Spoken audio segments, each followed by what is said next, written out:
Katlyn, how's fight week going so far? Really good. I'm happy to be here in Miami where it's a little bit warmer than New York. Yeah, everything's good.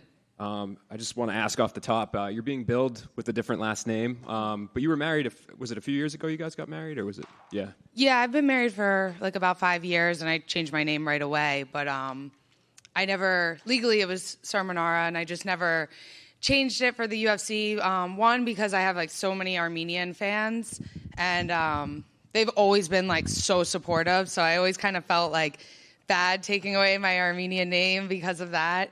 And I just thought it was less confusing, but it ended up being like more confusing because all my legal stuff is Cerminara, and I didn't want anyone to think I was like an extreme feminist or something, not changing my name. So I was like, no, I'm Cerminara. That's who I am legally and everything. So I wanted to keep it that. Yeah. So technically the same last name, but different last name to the fans. But I'm sure the goal kind of remains the same for you on Saturday. Macy Barber is the task. I guess how'd you prepare for this one? And I guess what do you kind of expect out of her? Yeah, I'm really excited for this fight. I've known about it for a long time. Originally it was supposed to be like December, and then it got kind of pushed back a little bit. I think she had some injuries. Then it got pushed back to January, March. Just, sometimes the location and everything. So I kind of feel like I had two camps for this because I've known about it for so long. So definitely when they would switch the dates back, it would be a little frustrating, but super prepared because I've had so much time and, thought about it so much. But, yeah, Macy's a great opponent. A lot of people know her and are excited to see her fight. She comes forward, she's aggressive, and she's definitely game. So I think our styles together is going to be for a really good fight. Yeah, what do you make of her recent stretch of success, right? Because she kind of came in, she had a lot of hype, she had some ups and downs, and now she seems like she's really found her stride. So do you feel like with where things stand right now, she's one of the better fighters in this division? I used to kind of I thought she was a little overhyped, before. It's sometimes it's easy to get, have great performances when you're fighting lower ranked opponents, but it's not her fault. You have to start somewhere. But, and I wasn't like overly impressed. I thought she was good, but not crazy. But her last performance against Amanda Ribas, I thought was very impressive. And so maybe she like hit another peak, and she's so young, so you never know what's going to come out of fighters, as her career is still building. But her last performance I thought was really good, so that's kind of the type of opponent that I'm expecting. Yeah, and she was in here earlier, and she kind of talked about how she felt like you were kind of the gatekeeper to the champion. And so I guess for you, and she was also saying, she predicts that she's going to finish you and get a title shot. And so I guess where do you kind of feel like a win over her would get you as somebody that's been like right there near the champion for so long? Yeah, I think I'm where I am now. I mean, I think I'm ranked number 4. I've been in the top 5 pretty much most of my career. I've only ever fought top 10 opponents except for maybe 1 or 2 of my fights. Yeah, so I don't know like many fighters, guy or girl, that's been in the top 5 for 6 years. But I think that I'm always kind of, 1 or 2 good fights away from a title shot. So maybe if I, get a good win here and then one more, then the conversation could come up a bit. There's just so many new faces in the division, which is awesome. It's really exciting. And, just it depends how matchups happen, injuries and, rematches and everything. So we'll see. But I think, if I had 2 good wins, I could be in the conversation for that again. Is it kind of interesting? Because, Erin Blanchfield and you are pretty close, right? So I guess, what have you made of her success? And is it awkward at all to have somebody that you're friendly with like that kind of right next to you in the rankings? Not so much. I mean, I've known Erin for years. We've trained together a little bit, different teams, but we've sparred together over the years. I kind of always knew like she was younger, so I just always knew it was like a matter of time till she would be, in the UFC and definitely top. I think she's really good. So, no, it's not awkward. Luckily I've trained with so many guys in the UFC, like guys that were like really close and were full-time training partners, and then watching them get to the top. I saw like Frankie and Marlon, and I've seen that, and it's so many things have to happen for people to fight each other. So to like avoid training partners just because you might fight each other, I think it's kind of silly. But yeah, I'm not surprised, and it's not awkward. It's all business. Kind of going off of that, I remember one press conference, I think the phrase was, you didn't know you could say no to fights. Yeah. You just kind of accepted them as they came. Is that still the mindset at this point in your career, or are you looking for like these fights that will kind of strategically get you to the title?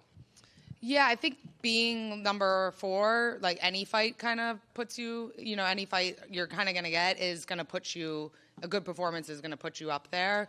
So, yeah, I mean, just any fight they give me. It's, like I said, if you're in the top 5, every fight's really meaningful towards, like, getting a title shot. And I think I saw on your Instagram you did some training in Denver, too, with Tisha and Raquel. So what was that like, training with the champion? Yeah, that was really good. I was there the week before Raquel's fight, so I only got to train with her a little bit. But I haven't fought in a year and a half, so I just kind of wanted to. I don't train with a lot of girls, especially like high level girls. So I kind of wanted just to go out there. I knew there was a bunch of girls there, and just kind of, use it like where I go into their gyms. They have coaches. I had no one with me. And I'm going not knowing what to expect and sparring and getting different looks from different high-level girls, kind of treating it almost like a scrimmage, just because I hadn't fought in so long. So it was amazing there. I loved everyone I trained with. I trained a lot with Miranda Maverick, Rose Namajunas, Raquel, and Tisha were there. So, I had a really good experience there. There were so many fighters, and it definitely helped. Is that something you'll look to do more? Because like you said, you did that because you hadn't fought in a while. But now that you're back fighting again, will you still try to kind of bounce around a bit while still maintaining your home base in like back east? Yeah, I mean, I'll always keep like my home base where it is. But I think like in between fights and stuff, it's nice to travel with different people.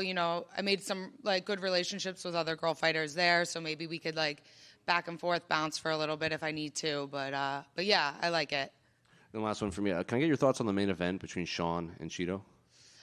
I mean, I go back and forth. I think one week I'm like, oh, Cheeto's going to win. And then the next week I'm like, I don't know, O'Malley's going to win. But I don't know. The last 2 weeks I've been kind of going more towards O'Malley. But I wouldn't be surprised how the fight would go either way.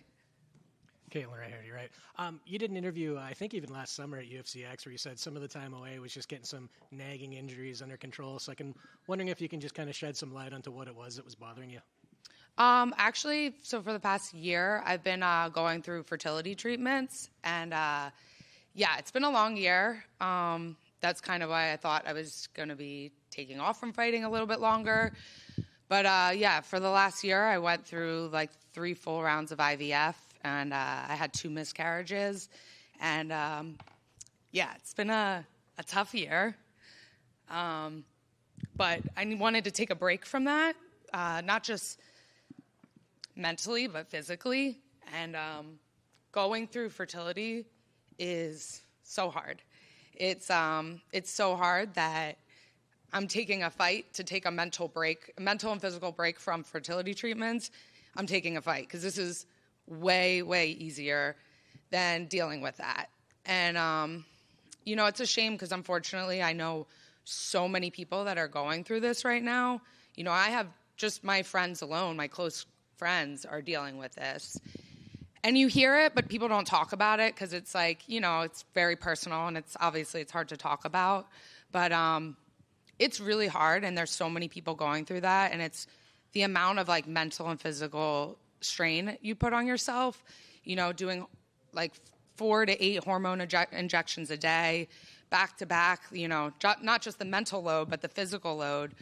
In the summer, I got up to like after I had my second miscarriage and I was 170 pounds and from all like the hormones and everything. So, taking this fight wasn't just, okay, here's a camp, let's get in shape. It was dealing with the mental load of that, getting over that, and then it's like, okay, well now I'm already big for 125, so now I'm even bigger.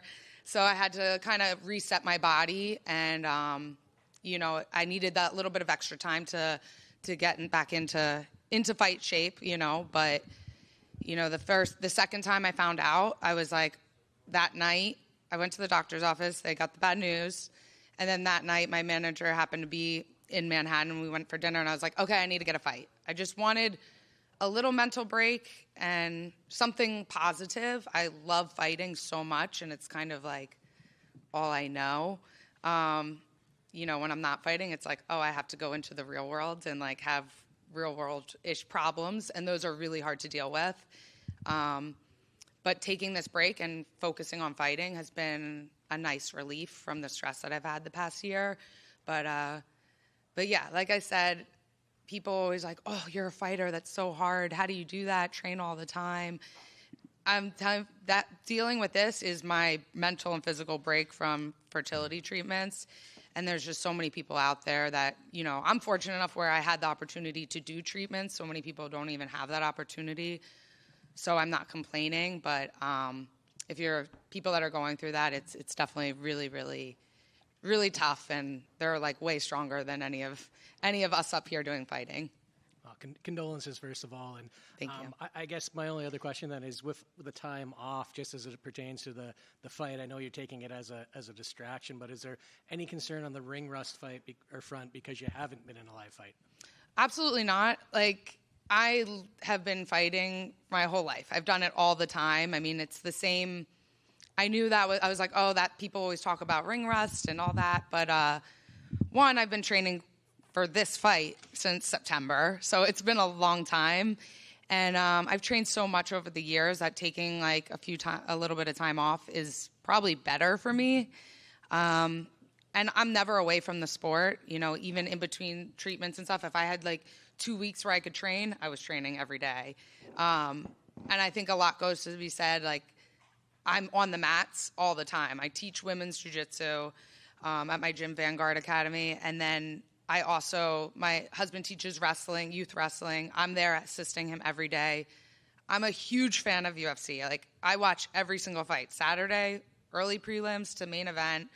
I'm watching every fight. And I think that even just watching it, it's a lot that you're still gaining, even though you're not training. And, to get back into it, I competed at the ADCC trials in I think October, just to kind of get in there, and then traveling to Denver, putting myself out there. I did a few other things that I don't normally do, just to kind of do like a baby step towards fighting, just to make sure that ring rust wasn't an issue. And then I remember my first sparring session, I was like, oh, people talk about ring rust. And then the bell rang, we threw one jab. I was like, oh no, it's fine. Nothing's changed. So if anything, I think the time off and like reflecting on like my development as a fighter and as an athlete, I think has been better because I've had time to look back and be like, oh, what are different changes I could do to get better? And I've implemented those in this camp, and I feel like I've just leveled up so much in this past camp. Thank you. Can I just one more? I know you said it was like a difficult thing to talk about, and even people close to you are going through it too. Do you think, like, not responsibility is not the word, but like you should openly talk about this more because so many people are going through this and just kind of keeping it in and struggling secretly and not expressing themselves? Yeah, it's a weird thing. Like, I've went back and forth, like, should I say something or should I just keep it private, say this? And I don't want to ever come across as someone that's, like, using my issues to, like, gain a platform. Like, because when people do that, that bothers me so much. But I do think that, like, even with like my friends and me being open about it, there were so many people that I would tell about it and they're like, oh, you know what? I've been doing that the past year. And then we would talk about it and it would feel good. I would go on social media and see women that would talk about it that I didn't know. And I'm like, okay, there's a lot. I'm like, wait a minute. There's a lot of people going through this, which can be comforting, but it's also like alarming that so many people my age are going through this. But yeah, I just think that just to kind of like show like everyone's going through it, you don't know what they're going through. And I think it's just really alarming to me, the amount of people that are going through this. And if I can like use my platform to just, even if someone sees this and is going through it and they're like, oh damn, because most people that are going through it, they keep it like a secret. And it's just, you're not like everyone's going through it and it sucks. But when I hear other stories of people going through it, it kind of makes me feel better. And I see different things that other people are doing. And I just think it's helpful. So if I can like help anyone or make one person feel like, oh, okay, cool. Like other people are going through this too. Then it's worth it. Good. Thank you.